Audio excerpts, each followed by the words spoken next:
बिस्मिल्लाहिर्रहमानिर्रहीम। अस्सलाम वालेकुम। मेरा नाम है ज़ीशान उस्मानी। मैं आपको एक फ़र्ज़ी चीज़ बताता हूँ और आप देखें कि ऐसी सिचुएशन के अंदर आपका जवाब क्या होगा। कोई शख्स आपको फ़ोन कॉल करता है, मैसेज करता है, व्हाट्सअप करता है, ईमेल करता है और बोलता है भाई मुझे नौकरी दे दीजिए और आप जो भी काम कर लेंगे मैं काम कर लूँगा। आप उससे पूछें आपको क्या आता है, वो बोले कि जी मैं कुछ भी कर लूँगा, मैं माली का काम भी कर लूँगा, ड्राइवर का भी कर लूँगा, अकाउंटेंट का भी कर लूँगा, वेब डेवलपर का भी कर लूँगा, डेटा साइंटिस्ट का भी कर लूँगा। तो आपको हैरत होगी, आप बोलेंगे यार ये कैसा आदमी है, ये हर काम कैसे कर सकता है। अगर ये माली है तो डेटा साइंटिस्ट नहीं है, डेटा साइंटिस्ट है तो ड्राइवर नहीं है, ये सब के लिए इतना प्यारा चलो डिस्परेट हुआ है, चलो मज़ीद बात करता हूँ।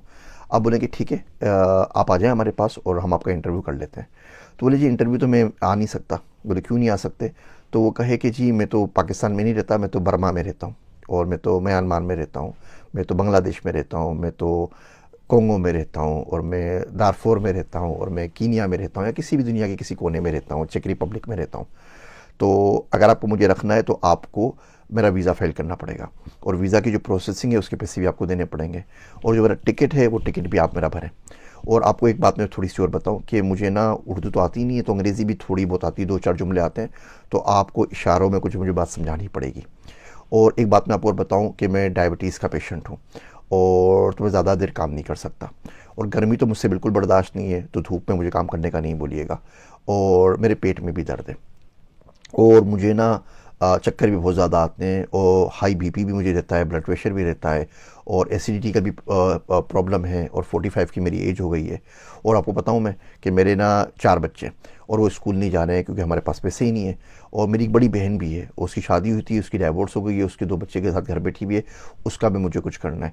तो जब मैं आ जाऊँगा ना आपके पास, तो फिर हम देखेंगे, प्लान करेंगे कि मैं अपनी बहन को, अपनी बीवी को, अपने बच्चों को, अपने रिश्तेदारों को अपने साथ पाकिस्तान लेके कैसे आ सकूँ।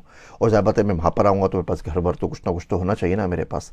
तो आप बात उसकी पूरी सुन नहीं पाएंगे, और आप उसका फ़ोन काट देंगे, और शायद आप फिर उसको कुछ अच्छे अच्छे अल्फाज से याद करें। सेम काम हम लोग करते हैं जब हम जॉब मांगने आते हैं बाहर किसी गोरे के पास या किसी और पाकिस्तानी के पास भी। आप यकीन करें लातादाद ईमेल और मैसेजेस आते हैं। अल्लाह का करम है कि लोग मुझे मैसेज करते हैं, उनकी कोई तवक्का वाबस्ता है, उनको लगता है कि मैं उनको काम दे सकूँगा, लेकिन उसमें जो प्रोफेशनलिज्म और एथिक्स चाहिए वो ज़ीरो, बिल्कुल ज़ीरो होती है, वो नील बटा सन्नाटा होती हैं। सर आप मुझे जॉब दे दीजिए, और क्योंकि मेरी तबीयत बड़ी ख़राब है, मैं ज़्यादा काम नहीं कर सकता, 2 घंटे भी काम करूँ तो मैं हाँफना शुरू कर देता हूँ, मेरे सांस चढ़ जाती है। अब आप उसको किस तरीके से 8 घंटे माली की जॉब पे देंगे जो खुद अपने मुंह से बोल रहा है मैं 2 घंटे काम नहीं कर सकता। सर आप मुझे दे दीजिए, लेकिन मैं बिल्कुल नालायक बंदा हूँ, यकीन जानिए, मैं अबव एवरेज भी नहीं हूँ, बिलो एवरेज भी नहीं हूँ। क्लास में बिल्कुल आखिरी कोने की सीट पर बैठा करता था, 33 नंबर लेके पास किया, 9th क्लास के पेपर में फेल हो गया, उसके बाद पढ़ाई जारी नहीं रखी। बस आप मेरा हाथ पकड़ लीजिए और आप मुझे बना दीजिए, 4 साल के अंदर मैं मिलियनेयर बनना चाहता हूँ। उन भाई साहब से पूछे 9th क्लास फेल से कि आपकी तनख्वाह की एक्सपेक्टेशन क्या है, तो बोलते हैं बस कुछ भी हो, गुजारा हो जाए, 2.5-3 लाख से भी मेरा काम चल जाएगा। बात करते हैं तो अंग्रेज़ी नहीं आती, बाहर से यहाँ से हायर करने की बात करते हैं, अभी बच्चों को हायर नहीं किया होता, पहले महीने बोलता है कि आप मेरा वीज़ा भेज दीजिए, आप मेरी फैमिली का भी करवा दीजिए, मेरी एक फैमिली वहाँ पर है, एक बहन वहाँ पर है, एक भाई वहाँ पर है। भैया अपना प्रॉब्लम तो डिस्कस करो ना, अपने आप को सॉल्व करोगे, अपना प्रॉब्लम सॉल्व करोगे तो किसी और के काम आ सकोगे ना। दुनिया भर की फ़िक्र करते रहोगे तो अपना काम कब करोगे? पहले अपने आप को तो सुधार लो। देखिए आपको अपने आप पे काम करना होता है। आप ये ना विजन की तलवार निकाल के कि जी मैं बड़ा काम कर रहा हूँ, ज़बरदस्त काम कर रहा हूँ, बाकी सारे कीड़े मकोड़े हैं और लोगों की गर्दनें उड़ाने लग जाते हैं, बात बिल्कुल ठीक नहीं है। जब बच्चा जवान होता है ना तो उसको बताना नहीं पड़ता अम्मी अब्बा को मैं जवान हो गया हूँ मेरा कुछ करो, मोहल्ले वाले आके बता जाते हैं कि भाई इसकी हरकतें ठीक नहीं है, इसका कुछ कर लें।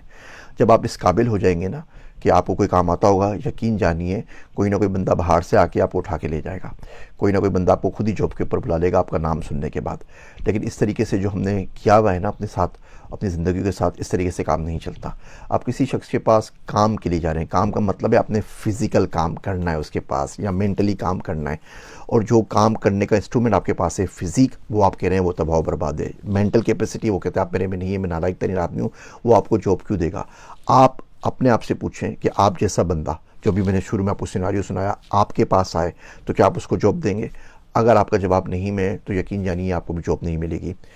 हमदर्दी, सिंपैथी हासिल करना, रोना पीटना एक अलग फील्ड का नाम है। वो जो लोग काम करके पैसे कमाते हैं उन लोगों को माशरे में अच्छे तरीके से याद नहीं करते, दुनिया में भी याद नहीं किया जाता। अपनी स्किल की बेस के ऊपर उसके हिसाब से पैसा मांगना, वो मेहनत करके जॉब हासिल करना, वो अलग कहानी है। दोनों को मिक्स ना करें। और जो जॉब देने वाले हैं उनसे भी मैं अर्ज़ करता हूँ कि अगर आप किसी को रहम खा के जॉब दे रहे हैं, हमदर्दी में जॉब दे रहे हैं, तो बिल्कुल भी ना दीजिए। वो खुद भी डूबेगा, आपकी कंपनी और आपके बिज़नेस को भी डुबा देगा। आप रहम खा के उसको सदका दे दीजिए, खैरात दे दीजिए, कर्ज़ हसना दे दीजिए, ऐसे ही हेल्प कर दीजिए अल्लाह के नाम के ऊपर। वजीफ़ा बांध दीजिए, जॉब नहीं दीजिए। जिस दिन आपने कंपनी में ला के बिठाया, वो आपकी कंपनी का भट्टा भी बिठा देगा, वो रो रो के सबको रोता कर देगा। ये रोने वाले लोग ज़्यादा होने नहीं चाहिए ज़िंदगी के अंदर। या आपको इतना डिप्रेस करते हैं, इतना डिप्रेस करते हैं कि आपकी ज़िंदगी खुद एक आंसू बन जाती है चलती फिरती। तो काम करना है तो हिम्मत से काम करना करना चाहिए। जब काम करना है तो सुबह रोज़ के रोज़ आपको नई ताकत चाहिए होती है। और इस तरीके से जो हमने वतेरा बना लिया है पाकिस्तानियों ने, जॉब हासिल करने का रो पीट के, अल्लाह के वास्ते इससे बाहर आ जाइए। इस तरह जॉब नहीं मिला करती। आप खुद अपने लिए भी शर्मिंदगी के बाइस बनते हैं, मुल्क के लिए भी शर्मिंदगी के बाइस बनते हैं। हम 2-4 लोगों से बात करते हैं, वो बोलते हैं हम पाकिस्तानियों को हायर नहीं करते क्योंकि उनकी कहानियाँ ख़त्म नहीं होती। बड़ा मुश्किल है। हो सकता है आपको ये छोटे छोटे रिमाइंडर्स समझ में आ जाएं और आपकी ज़िंदगी के बदलाव का सबब बने। मेरे वास्ते दुआ कीजिएगा। मैं हूँ आप सबका ज़िशान उस्मानी।